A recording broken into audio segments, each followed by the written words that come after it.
Wow, we're a long way from North Dakota, but I feel right at home when I look out at you all. I was raised by an IBEW daddy who got up early every day and went to work, turning the lights on for farmers and rural North Dakotans. It never occurred to me that one day a war would be declared on his job.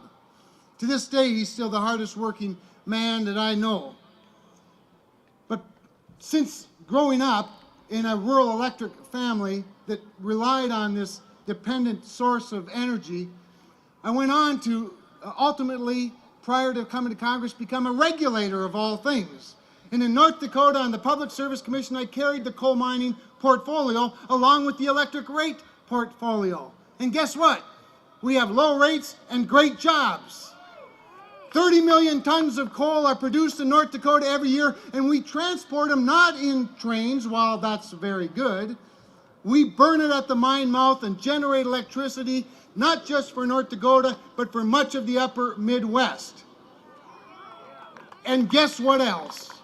We are a state, while we burn 30 million tons of coal every year, generating thousands of megawatts of electricity for the upper Midwest at low cost.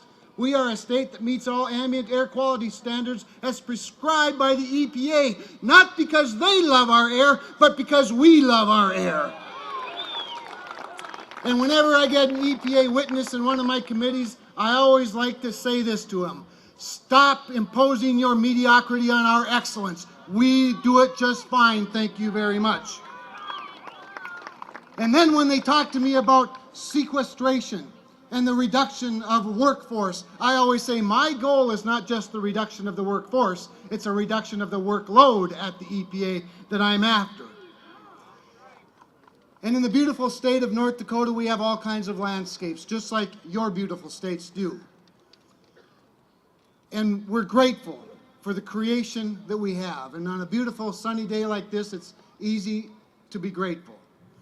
And I always say that the same God that gave us the majesty of the mountains and the badlands, the splendor of the prairies, and the richness of the topsoil, put the coal underneath it for his people to use for their good and for our economy, for your jobs, and for the benefit of our country. Thank you all for what you're doing. God bless you all.